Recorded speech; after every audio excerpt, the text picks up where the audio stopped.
तो previous class में हमने किसका स्टार्ट किया था, किसके बारे में?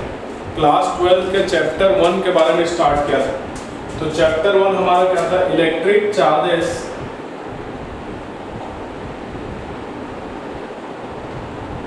And fields. ये चैप्टर 1 है क्लास 12 का। प्रीवियस क्लास में हमने क्या देखा था? इलेक्ट्रिक चार्ज के बारे में देखा था, है ना? तो इलेक्ट्रिक चार्ज,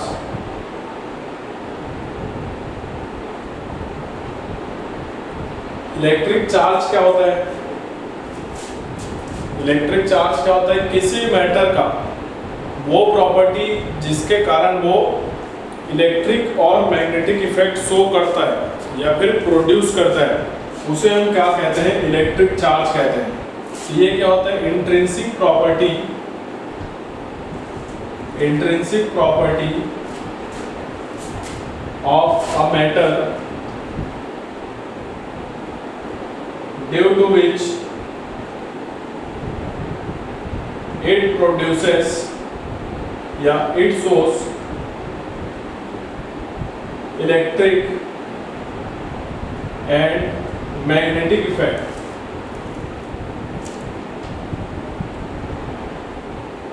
तो उसको हम क्या कहेंगे? इलेक्ट्रिक चार्ज कहेंगे। अब मैंने आप लोगों को इलेक्ट्रिक चार्ज का ऐसा यूनिट भी बताया था।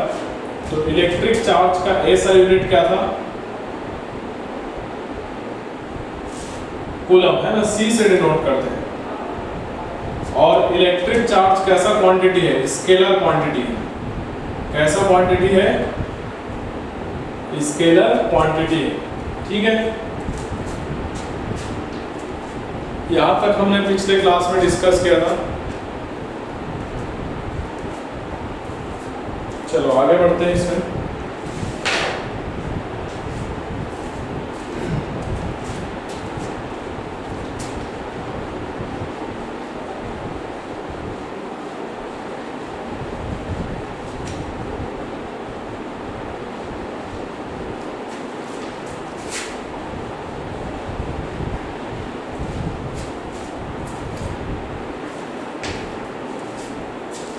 प्रॉपर्टीज ऑफ चार्ज देखते हैं। प्रॉपर्टीज ऑफ चार्ज, चार्ज का प्रॉपर्टी देखते हैं। तो आपको मेनली दो प्रॉपर्टीज यहां पर याद रखना है। पहला जो प्रॉपर्टी है वो है क्वांटाइजेशन ऑफ चार्ज।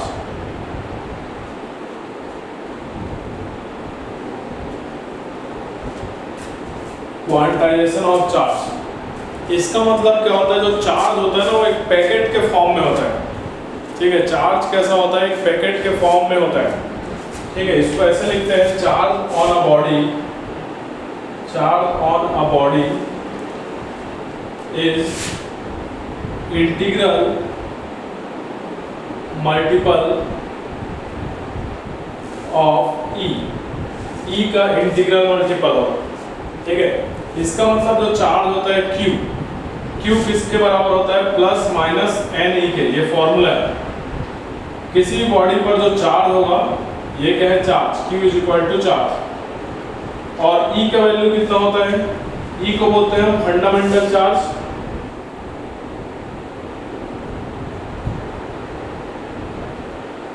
जिसका वैल्यू कितना होता है? 1.6 इंटू 10⁻⁻19 कूलम। ये E का वैल्यू होता है। और n क्या होगा? इंटीजर होगा। 1 2 3 4 ऐसा इंटीजर होगा, है ना? तो ये आपको याद रखना है। Q is equal to plus minus n e. Q is equal to क्या होता है? Plus minus n. n हमारा इंटीजर है। E क्या है? E का वैल्यू 1.6 इंटू 10⁻⁻19 कूलम होता है। और Q क्या होता है? चार्ज। क्लियर है बच्चों? तो ये फॉर्मूला आपको याद रखना है। ठीक, अब इसका मतलब थोड़ा सा और समझा देता हूं मैं। इसका मतलब थोड़ा सा और देख लेते हैं।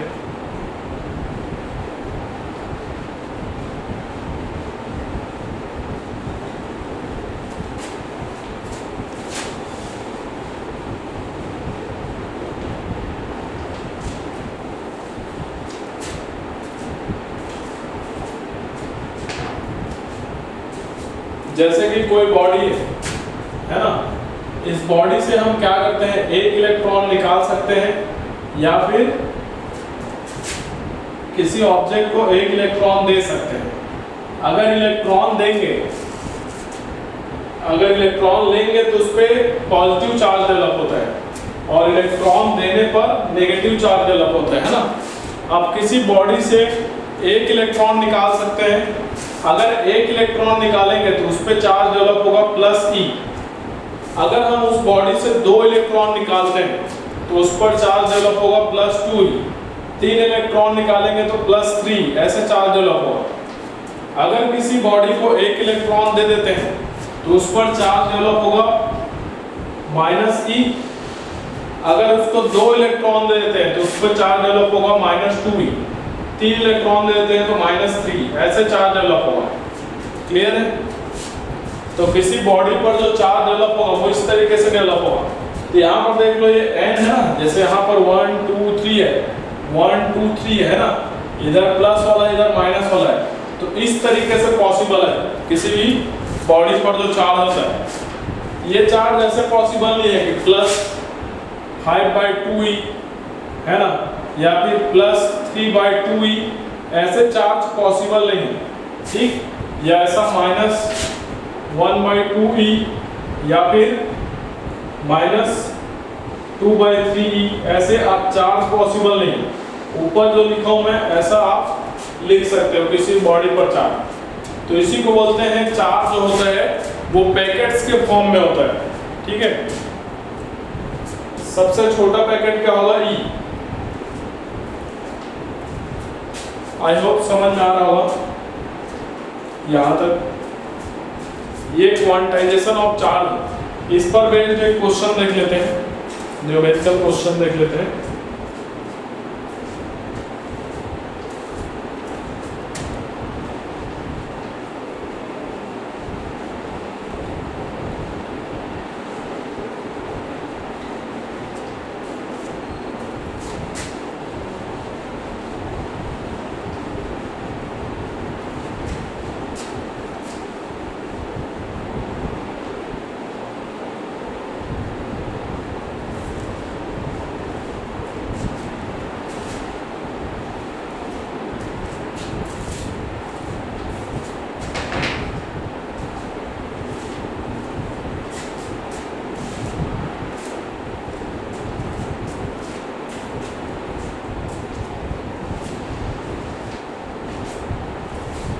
जैसे कि देखो क्वेश्चन है,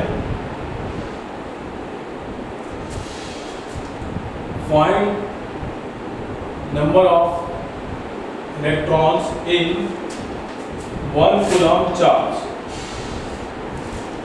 1 कूलम चार्ज में कितने इलेक्ट्रॉन होंगे ये आपको बताना है। अगर किसी बॉडी को 1 कूलम तक चार्ज करते हैं तो उसमें कितने इलेक्ट्रॉन उस बॉडी से ट्रांसफर करने की जरूरत पड़ेगा, ये आपको बताना है। n का वैल्यू बताना है। तो फॉर्मूला मैं यहाँ पर लिख देता हूँ, आप कैलकुलेशन करके देखिए। Q = NE, इसका यूज करना है। n का वैल्यू बताना है। n = क्या लिख सकते हैं, Q/E। तो आप यहाँ से एक बार ट्राई कीजिए, आंसर कितना आ रहा है सॉल्व करके देखिए। जल्दी से सॉल्व कीजिए, आंसर कितना आ रहा है।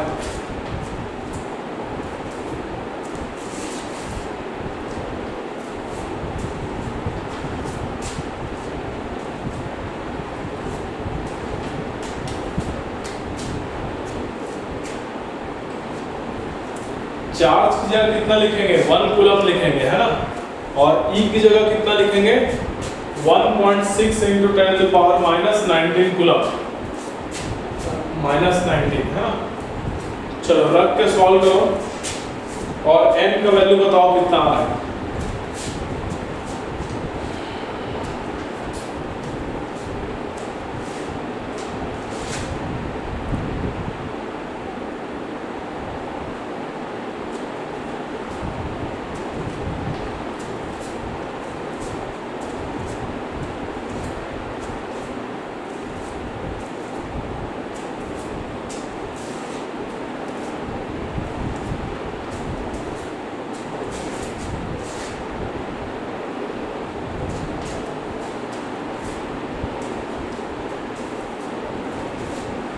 चलो, है ना। Q की जगह कितना लिखेंगे 1 और E की जगह कितना लिखेंगे 1.6 into 10 to the power minus 19। अब इसको सॉल्व करना है, सॉल्व कर सकते हो। देखो 10 की पावर माइनस 19 ऊपर जाके प्लस 19 हो जाएगा और पॉइंट हटाएंगे तो ऊपर 10 आ जाएगा, तो 10 into 10 to the power 19 by 16 आ जाएगा। क्लियर? अब यहाँ से देखो, यहाँ से एक जीरो और ले लो तो इसको लिख सकते हैं 100 into 10 to the power 18 divide by 16। 100 into 10 to the power 18 divide by 16 आ जाएगा, यह आ जाएगा n। अब इसको डिवाइड कर लो, 2 से डिवाइड कर लो, देखो 2 50 बार में और ये 8 बार में, फिर 2 से डिवाइड कर लो, ये 2 25 बार में और ये 4 टाइम्स में, है ना। तो ये कितना आ रहा है, n is equal to 25/4 into 10 to the power 19 आ रहा है। तो 25 को 4 से डिवाइड करो, कितना होगा, 4 6 जा 24.0 आ जाएगा, 4 2 जा, है ना, और उसके बाद में 4 5 जा 10 टू द पावर 18, ये इतना आ जाएगा n का वैल्यू, ये आंसर हो जाएगा।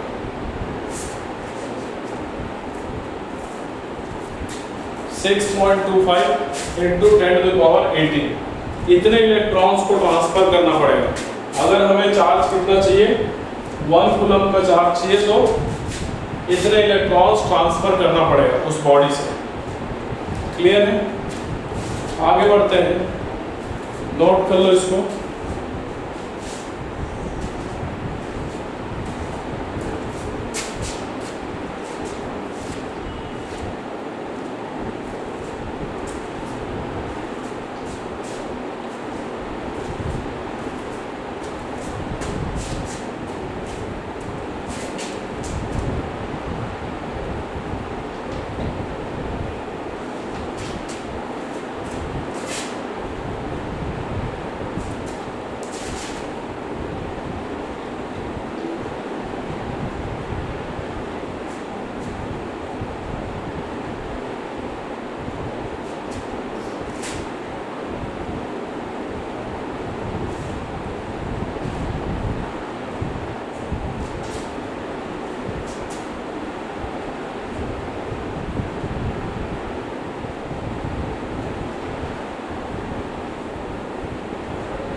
चलो देखते हैं अगला प्रॉपर्टी जो होता है, इसको बोलते हैं कंजर्वेशन ऑफ चार्ज।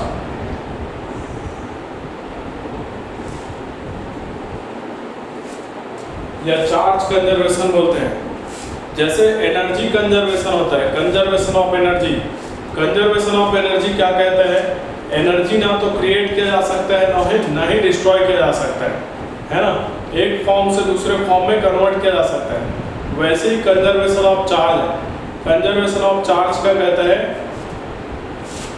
चार्ज भी ना तो आप क्रिएट कर सकते हो ना ही डिस्ट्रॉय कर सकते हो, है ना। चार्ज को जो है किसी एक आइसोलेटेड सिस्टम के लिए जो चार्ज है वो कंजर्व रहेगा, कांस्टेंट रहेगा। क्लियर है? एक बॉडी से दूसरे बॉडी में भले उस सिस्टम के अंदर ट्रांसफर हो सकता है, लेकिन जो नेट चार्ज है वो क्या रहेगा, कंजर्व रहेगा। ठीक है, तो ये क्या बोलते हैं, फॉर an isolated system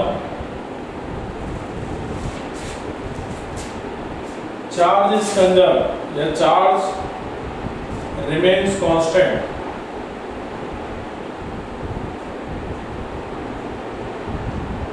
तो किसी आइसोलेटेड सिस्टम के लिए जो चार्ज होता है वो क्या रहता है, कांस्टेंट रहता है। क्लियर है?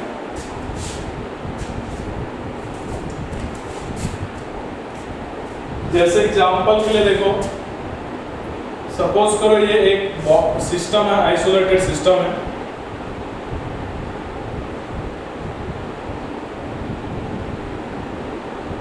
अब इस आइसोलेटेड सिस्टम में 3 बॉडी है, तीनों पे चार्ज देख लेते हैं। एक पे है 1 कूलम, दूसरे पे है -2 कूलम, तीसरे पे है 4 कूलम। क्लियर है? इनका नाम देते हैं एक्स वाई जेड। अब तीनों बॉडी को कांटेक्ट में ले आते हैं वैसे। तो कांटेक्ट में लाने के बाद क्या होता है, इसका चार्ज हो जाता है 2 कूलम, इसका चार्ज होता है -1 कूलम, तीसरे वाले का चार्ज कितना होगा ये बताना है। तो यहाँ पर आप क्या अप्लाई करोगे, कंजर्वेशन ऑफ चार्ज। ये एक्स था, ये वाई था, जेड था। क्योंकि इस आइसोलेटेड सिस्टम का नेट चार्ज क्या रहेगा, कांस्टेंट रहेगा, सेम रहेगा, वो चेंज नहीं होगा। तो यहाँ पर आप क्या लगाओगे, कंजर्वेशन ऑफ चार्ज।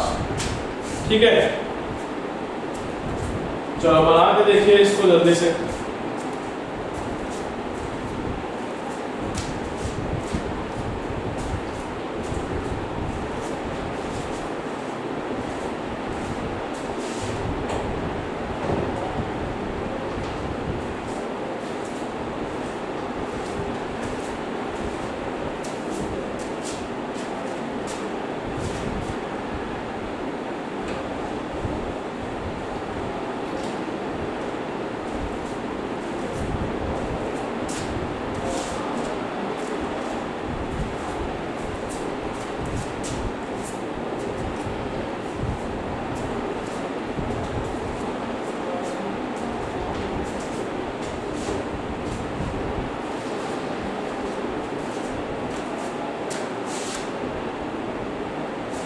बन गया। देखो यहाँ पर नेट चार्ज कितना है, टोटल चार्ज कितना है यहाँ पर, net charge x plus Y plus Z, इन तीनों के चार्ज को ऐड करो तो 1 - 2 + 4 कितना आएगा, -1, और ये +4 तो +3 आ जाएगा, है ना। तो यहाँ पर भी नेट चार्ज कितना हो जाएंगे, होना चाहिए x y z का सेम होना चाहिए, 3 होना चाहिए, है ना। x का कितना दिया गया है 2, y का कितना दिया गया है -1, z का निकालना है तो ये कितना हो जाएगा 1 + z = 3, तो z कितना हो जाएगा 2, तो ये इसका चार्ज कितना हो जाएगा +2 कूलम हो जाएगा। क्लियर है? तो आप इस तरीके से कंजर्वेशन ऑफ चार्ज को अप्लाई कर सकते हो। कंजर्वेशन ऑफ चार्ज क्या कहता है, हमें चार्ज ना तो क्रिएट कर सकते हो ना डिस्ट्रॉय कर सकते हो, है ना। तो किसी आइसोलेटेड सिस्टम के लिए जो नेट चार्ज है वो कंजर्व रहेगा, कांस्टेंट रहेगा। ये दो प्रॉपर्टी आपको मुख्यतः याद रखना है, नोट कर लीजिए।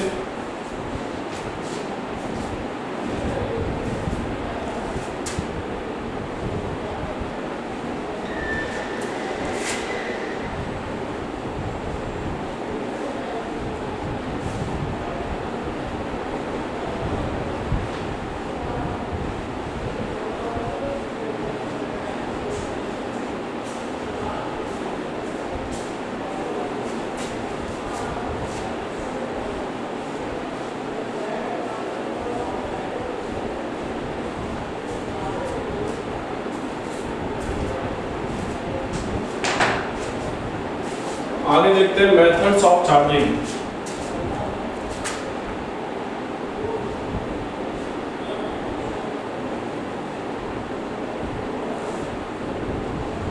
तो चार्जिंग के 3 मेथड है। पहला मेथड है बाय फ्रिक्शन, दूसरा है बाय कंडक्शन और तीसरा है बाय इंडक्शन। ये 3 तरीके होते हैं चार्ज करने के। पहले को बोलते हैं फ्रिक्शन, दूसरा होता है कंडक्शन और तीसरा होता है इंडक्शन। ये 3 तरीके हैं किसी बॉडी को चार्ज करने के। नोट कर लो, फिर 1 बाय 1 समझेंगे इसको तीनों को।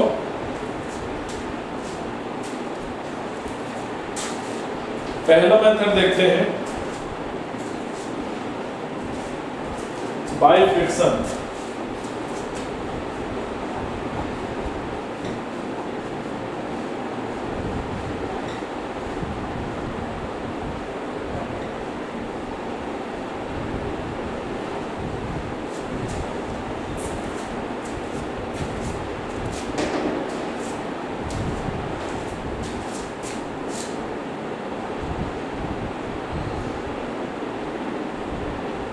तो फ्रिक्शन में क्या होता है, हमें दो ऑब्जेक्ट की जरूरत पड़ती है ना। दो ऑब्जेक्ट को अगर हम रब करें, दो ऑब्जेक्ट को रब करेंगे तो वहां पर क्या होगा, हीट प्रोड्यूस होगा, और उस हीट प्रोड्यूस होने के वजह से जो इलेक्ट्रॉन है उनको थर्मल एनर्जी मिलेगा, और उस थर्मल एनर्जी के कारण उस बॉडी पे क्या होगा, चार्ज डेवलप होगा। क्लियर है? तो यहाँ पर बाई फ्रिक्शन में क्या करते हैं, दो बॉडी को रब करने की जरूरत पड़ती है ना। क्या करेंगे, बाय रबिंग। ये क्या होता है, बाय रबिंग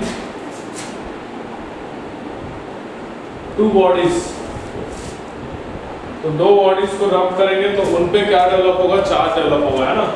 तो यहाँ पर होता है क्या, इलेक्ट्रॉन का ट्रांसफर होता है एक बॉडी से दूसरे बॉडी में। तो मान लो इस वाले से इसमें जा रहा है, ये ए है ये बी है, इसमें कैसा चार्ज डेवलप हो जाएगा, प्लस, और इसमें कैसा चार्ज डेवलप हो जाएगा, माइनस। क्लियर है? दो बॉडीज को रब करने से फ्रिक्शन की वजह से उसमें क्या डेवलप होगा, चार्ज डेवलप होगा। चार्ज क्यों डेवलप होता है, इलेक्ट्रॉन एक बॉडी से दूसरे बॉडी में चला जाएगा जंप करके। ठीक है, जैसे आपने किया होगा एग्जाम्पल के तौर पर, कंघी को आप बाल में रब करते थे, है ना, ऐसा करके, और पेपर के पार्टिकल्स के पास लेके आते थे, तो क्या होता था, उसको अट्रैक्ट कर लेता था, है ना। तो जब रब करते थे तो इस पे क्या डेवलप होता था, चार्ज। ठीक, चलो आगे देखते हैं दूसरा, बाई कंडक्शन।